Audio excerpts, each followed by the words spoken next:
Toujours en direct depuis le plateau TV de Grand Est Numérique, c'est la 9e édition. Nous sommes au rez-de-chaussée sur ce plateau produit avec talent et brio par les équipes de l'agence Grand Angle.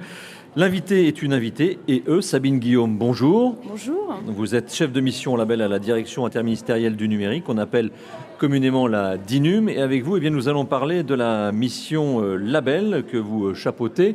La mission label qui s'inscrit de manière plus générale dans un programme qui s'appelle TechGouv. Si vous voulez, nous allons prendre la technique de l'entonnoir et commencer d'abord brièvement par TechGouv pour nous intéresser ensuite évidemment à la mission label. TechGouv, qu'est-ce que c'est ? Alors TechGouv, c'est un programme qui est rattaché, comme vous disiez, à la direction interministérielle du numérique. C'est un service du Premier ministre attaché fonctionnellement au ministère de la Transformation et de la Fonction publique. L'objet du programme TechGouv, qui va de 2019 à 2022, c'est d'accélérer la transformation numérique de l'État au travers de 8 missions que je ne vais pas détailler. Et la mission label est donc accrochée à cet ensemble d'entonnoirs, comme vous venez de dire. Voilà. Donc la mission label fait partie de ces 8 missions. Elle est Exactement. Une de ces 8 missions. Donc participer à la modernisation de la numérisation ou digitalisation de l'administration. Est-ce que c'est né avec le confinement ? C'était déjà en cours avant ? Ah non, c'est déjà en cours avant, puisque c'était 2019, mais même avant le confinement. Moi, j'ai personnellement pris la mission il y a à peu près un an. C'était en juillet 2020. Donc, il y avait déjà des choses qui avaient été faites, mais on a un peu accélérer les choses, indépendamment du confinement, lequel quand même qui a fortement challengé les équipes informatiques. J'étais précédemment DSI, donc j'ai connu le premier confinement en étant DSI. Et c'est vrai qu'à ce moment-là, si on avait eu quelque part un moyen d'identifier assez rapidement des solutions pouvant satisfaire les besoins du service public, que ce soit ceux des agents ou au-delà ceux des citoyens, avec des solutions qui présentaient un certain niveau de qualité au sens d'éléments que l'on souhaite voir respectés par les outils publics, ça aurait été vraiment bien. On est arrivé un peu plus tard parce qu'on est arrivé en mai de cette année, mais on espère, un, qu'il n'y aura pas de nouveau confinement, et deux, que le catalogue sera quand même bien utilisé par tout le monde. Voilà. Avant d'évoquer la mission label, donc, qui est celle qui vous concerne, un mot quand même, puisqu'on parle d'administration et numérique. Quand on entend cela, c'est dans le sens les personnels de l'administration vont passer de plus en plus au numérique, mais il y a aussi en bout de chaîne tous les citoyens qui ont accès aux services publics par ce moyen. Donc j'allais dire, il y a deux gros chantiers. Il y a le chantier aussi interne et puis le chantier vitrine. Exactement.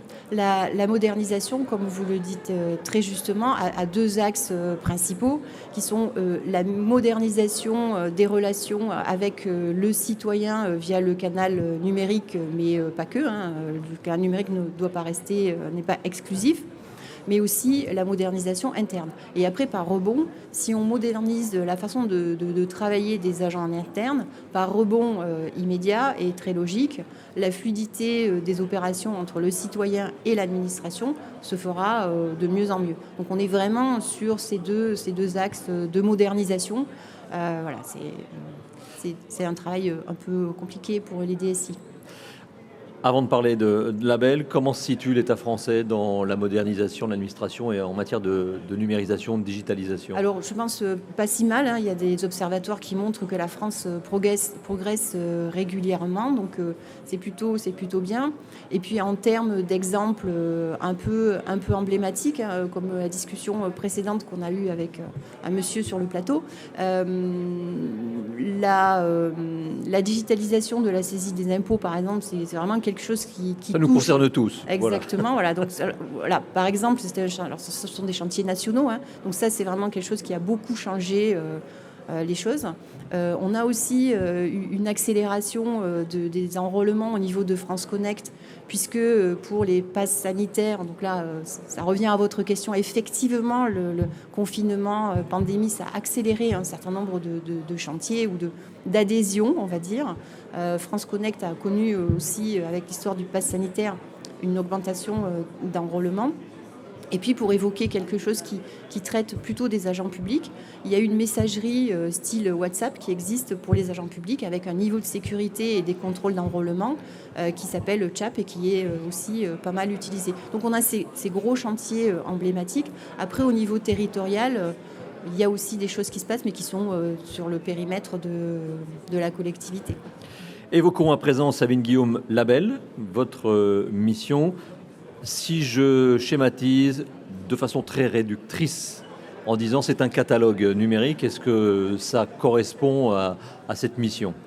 Alors, ça correspond au premier livrable de la mission, dont l'objet plus vaste est d'identifier et d'utiliser des outils numériques performants par l'administration. Donc, ça veut dire animer un écosystème privé-public, voilà, et proposer au secteur public un ensemble de solutions qui répondent à un certain nombre de contraintes spécifiques pour certaines au secteur public. Par exemple, le RG2A qui est l'accessibilité, qui est une réglementation qui doit être respectée par certains outils. On peut avoir des enjeux de souveraineté numérique et donc vouloir des solutions qui sont labellisées, certifiées SecNumCloud par exemple. Mais voilà, on peut aussi avoir besoin de savoir si tel ou tel outil permet de se connecter via France Connect, utiliser des API, l'API par exemple impôt.gouv qui existe. Voilà. Donc, dans ce catalogue-là, on référence des solutions et on demande aux éditeurs qui font ça de façon volontaire. Voilà, c'est quelque chose de volontaire. On ne va pas les chercher, hein, ils vont s'enrôler eux-mêmes et ils spécifient certaines des caractéristiques que leur solution présente. Ce qui permet, alors ça c'est en mai, on a publié la version publique sur Internet, donc c'est le catalogue GovTech. Dans lequel on a aujourd'hui un peu plus de 400 références. Et puis, dans un deuxième temps, on aura une offre de services plus spécifique vers les acteurs du secteur public sur une plateforme à accès privatif avec ce catalogue un peu redondant, mais avec des informations complémentaires et des offres de services ajoutées. Essayons d'être concrets. Je suis à la tête d'une administration avec évidemment un pouvoir de décision. J'ai un besoin. Oui. En fait, ce catalogue label, cette mission label, elle va me servir pour plutôt de m'éparpiller, d'aller chercher un peu sur tout le marché, d'avoir des solutions référencées sur lesquelles, en plus, je peux peut-être bénéficier aussi du retour d'expérience d'administration amie, j'allais dire, quelle que soit leur situation géographique. Exactement. Oui, exactement. Et le détail des références du secteur public sont proposés justement en mode privatif aux acteurs publics qui vont s'enrôler, se référencer sur cette plateforme, bien évidemment. Et on pourra aussi, l'équipe pourra être aussi saisie en direct d'offres de sourcing pour aider. Voilà, on peut avoir un besoin qui aujourd'hui n'est pas adressé de façon suffisamment conséquente dans le catalogue. Et bien dans ce cas-là, on ira pour le coup aller chercher des éditeurs qui vont accepter de s'enrôler et donc de proposer leurs solutions au secteur public. Voilà. Si je me place du côté de l'éditeur, vous m'avez dit tout à l'heure que c'était sur la base du volontariat. Oui. Est-ce que demain, il y aura une contrainte pour les administrations qui souhaitent faire appel à des services ?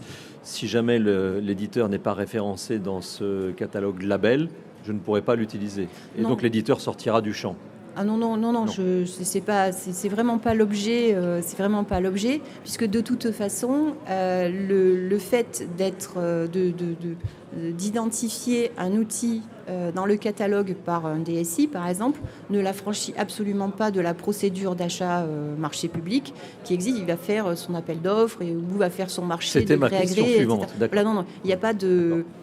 Ce n'est pas contraignant pour les acteurs publics au sens qui n'est pas dans le catalogue ne pourra pas être choisi. C'est pas du tout ça.